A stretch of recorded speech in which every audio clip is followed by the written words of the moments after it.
Hi everyone, this is Deepika. Welcome back. I hope कि आप सभी बहुत अच्छे होंगे। एक बार फिर से स्वागत है स्टडी विद कंफर्ट में। तो स्टडी विद कंफर्ट प्लेटफॉर्म पे हम लोग वेरियस जीएस जो पेपर होते हैं या जो जनरल नॉलेज के सब्जेक्ट्स हैं उनको शुरू कर रहे हैं। आपको पता है कि जो जीएस है वो वेरियस गवर्नमेंट एग्जाम्स के लिए बहुत इंपॉर्टेंट होते हैं, जैसे यूपी पीसीएस हो गए, ओके, या बहुत सारे अदर जो एग्ज़ाम्स होते हैं, एसएससी हो गए, बैंकिंग के एग्जामिनेशन हो गए, तो जिसमें जीएस पूछा जाता है। ओके, मेन टारगेट हमारा यूपी पीसीएस रहेगा, जिसके हिसाब से हम जो वेरियस जीएस के सब्जेक्ट्स हैं जैसे कि history, environment, political science, okay, इन सबको कवर करेंगे। शुरू करेंगे हम हिस्ट्री से।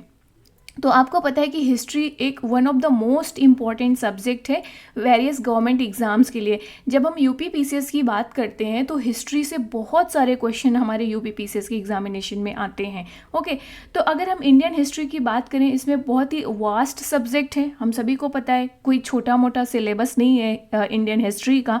इसका एक वास्ट सिलेबस है, वास्ट सब्जेक्ट है। इसमें फॉलोइंग एरियाज जो हम इसको डिवाइड करेंगे: ancient Indian history, medieval Indian history and modern Indian history.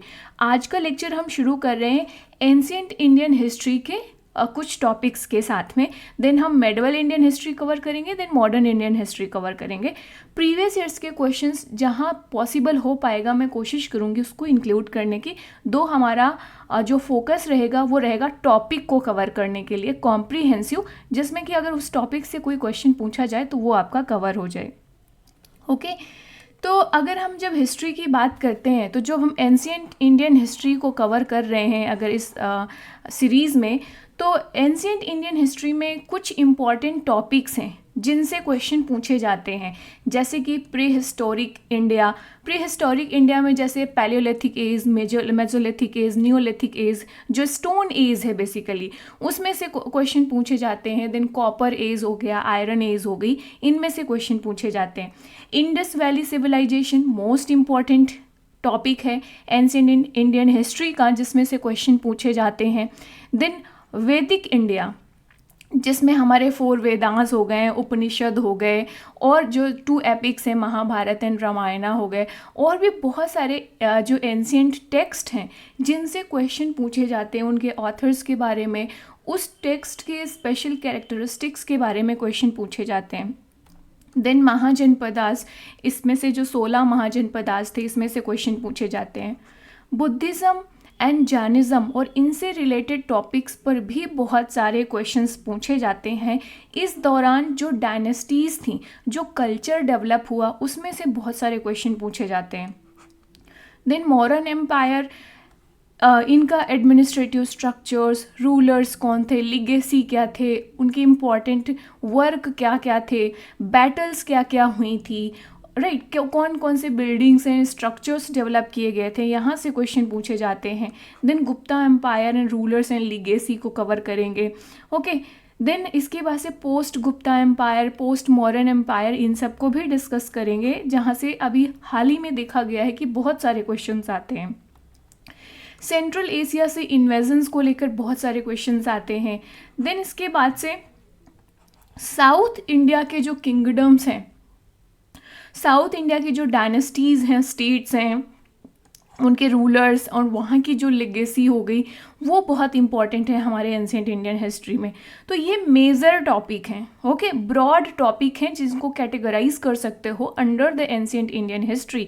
और इन टॉपिक के भी बहुत सारे सब टॉपिक्स हैं।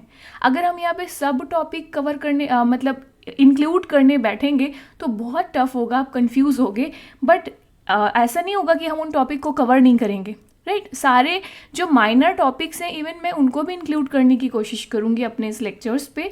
ओके, तो ये मेजर टॉपिक्स हैं जिनके बारे में आपको पता होना चाहिए, इनके फैक्ट्स, इनके इम्पॉर्टेंट पॉइंट्स जो क्वेश्चंस पे पूछे जाते हैं।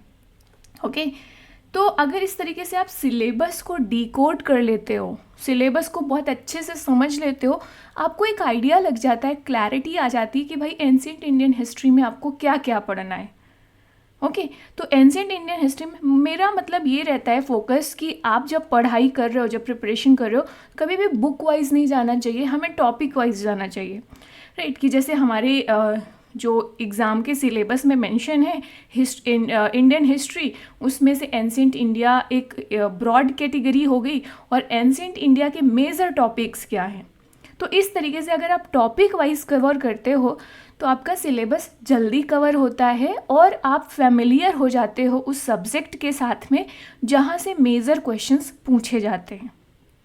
ओके, तो ये ध्यान रखना है कि आपको टॉपिक वाइज गो थ्रू करना है ड्यूरिंग योर प्रिपरेशन। अब हम बात करें अगर थोड़ा सा सोर्सेज के बारे में, जहाँ से इनके बारे में हम जो पढ़ते हैं या एंशिएंट इंडियन हिस्ट्री के सोर्सेज के बारे में, तो इसको दो कैटेगरी में बांटा जाएगा, non literary sources and literary sources. तो जो टेक्स्ट हैं वो आपके लिटरेरी सोर्सेज में आ जाएंगे। नॉन लिटरेरी सोर्सेज में आपके कॉइन्स आ जाएंगे या आर्कियोलॉजी या मटेरियल रिमेन्स, जैसे बहुत सारे मॉन्यूमेंट्स, बहुत सारी बिल्डिंग्स कंस्ट्रक्ट कराए गए वेरियस रूलर्स एंड डायनेस्टीज़ के द्वारा, तो उनके जो रिमेन्स हैं, राइट, उनकी ये आर्कियोलॉजी एक्सप्लोरेशन है, वहाँ से जो इन्फॉर्मेशन मिलती है वो भी सोर्सेज हैं हिस्ट्री के। देन इंस्क्रिप्शंस हो गए, प्रशस्तीज हो गई, ये सारे नॉन लिटरेरी सोर्सेज में आते हैं। लिटरेरी सोर्सेज की बात करें तो इसमें इंडिजिनस लिटरेचर हो गए, देन फॉरेन अकाउंट्स, हम इसे दो कैटेगरी में बांटेंगे। इंडिजिनस लिटरेचर जो इंडियन स्कॉलर्स एंड राइटर्स के द्वारा लिखे गए, दूसरे जो फॉरेन अकाउंट्स, जो फॉरेनर्स बहुत सारे इंडिया में विजिट करने के लिए आए और फिर उन्होंने अपने टेक्स्ट प्रोड्यूस किए, अपने हिसाब से अपने अकाउंट्स बनाए, तो उनसे भी बहुत सारी इंफॉर्मेशन मिलती है। अब इंडिजिनस लिटरेचर की बात करें तो इसमें आपके रिलीजियस लिटरेचर जैसे कि फोर वेदास, उपनिषद, महाभारत, रामायणा, जो सूत्रास हैं, बुद्धिस्ट रिलीजियस हो गए, जैन रिलीजियस टेक्स्ट हो गए। सेकुलर लिटरेचर में भी बहुत सारे धर्मशास्त्रास या अर्थशास्त्र या कालिदास या बहुत सारे ऐसे स्कॉलर्स हैं जिनके टेक्स्ट से हमें इंफॉर्मेशन मिलती है एंशिएंट हिस्ट्री के बारे में। तो ये तो सोर्सेज हो गए। एक और इम्पॉर्टेंट चीज़ आपको समझनी है कि जब हम हिस्ट्री पढ़ रहे हैं, ओके, तो हिस्ट्री को डिवाइड कैसे किया गया है। तो 3 मेजर कैटेगरीज हैं। पहला है आपका प्री हिस्टोरिक पीरियड, दूसरा है प्रोटो हिस्टोरिक पीरियड एंड तीसरा है historic period. Pre historic period जिसमें से जिसकी कैरेक्टरिस्टिक है कि ये वो पीरियड है जो विदाउट डॉक्यूमेंटेड एविडेंसेस, मतलब हमें कोई रिटन एविडेंसेस नहीं मिलते हैं, कोई रिटन टेक्स्ट नहीं मिलते हैं यहाँ के। प्री हिस्टोरिक पीरियड में हमें कुछ भी रिटन या डॉक्यूमेंटेड फॉर्म में एविडेंसेस नहीं मिले हैं in the context of information, या जब हम इंफॉर्मेशन गेन की बात करते हैं तो इस हिस्ट्री को हम कहते हैं या इस पीरियड को कहते हैं प्री हिस्टोरिक पीरियड। जैसे मान लीजिए स्टोन एज, जैसे पैलेओलिथिक, नियोलिथिक एंड मेसोलिथिक जो हम पढ़ेंगे, जो स्टोन एज में जो ये सारे क्लासिफिकेशन आएंगे वो प्री हिस्टोरिक पीरियड में आएंगे।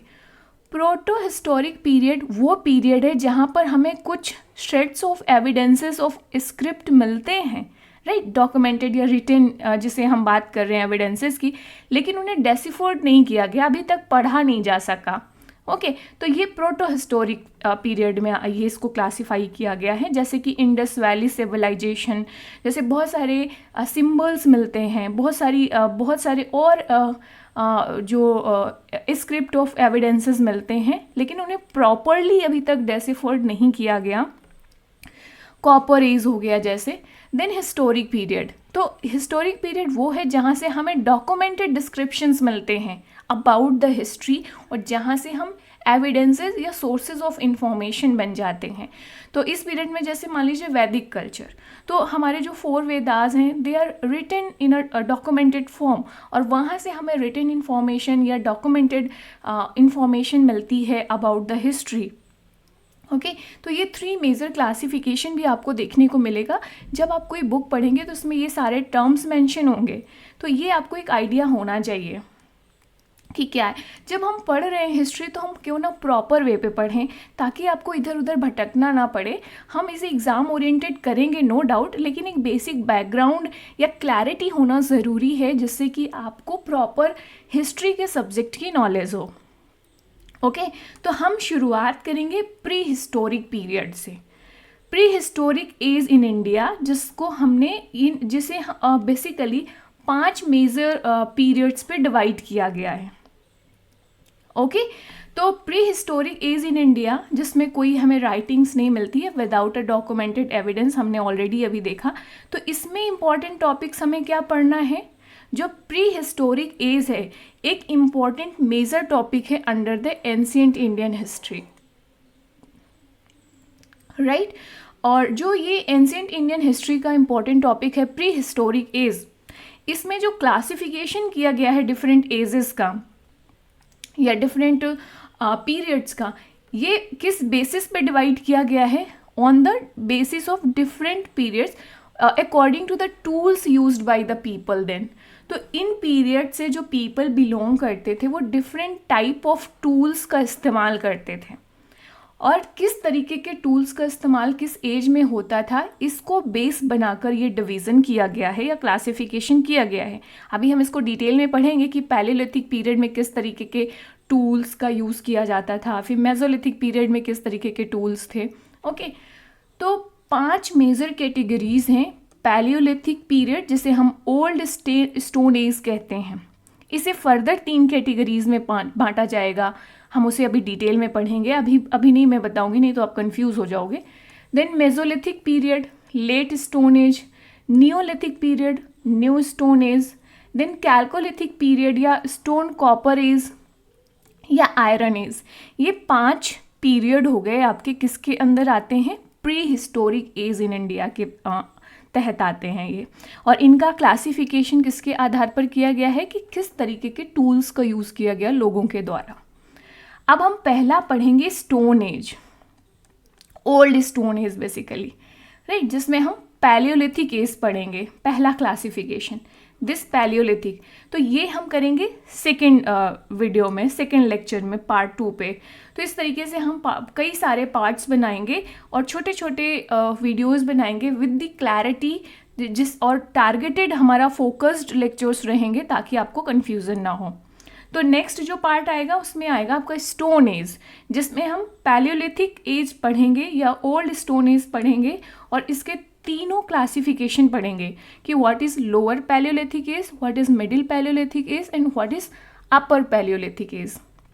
ओके, तो इनके हम वो पढ़ेंगे ना, किस तरीके के टूल्स इस्तेमाल किए जाते थे, डिटेल्स में पढ़ेंगे इनको।